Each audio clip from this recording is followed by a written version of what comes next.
আসসালামু আলাইকুম। আজকে আমরা কিছু সমুচ্চারিত শব্দ শিখব। সমুচ্চারিত শব্দ কি এটা আমরা জানি সবাই। আচ্ছা, অন্ন এটা হবে ওর ভাত, যদি স্বরেয় দন্তের নয় জ বলা হয় এটা হবে অপর।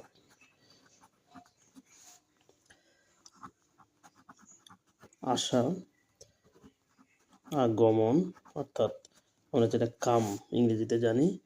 এরপরে তালব্যস্য দিয়ে হলো ভরসা।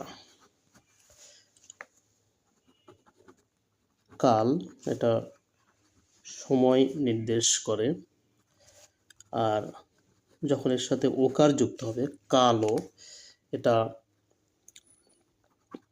রং অর্থে।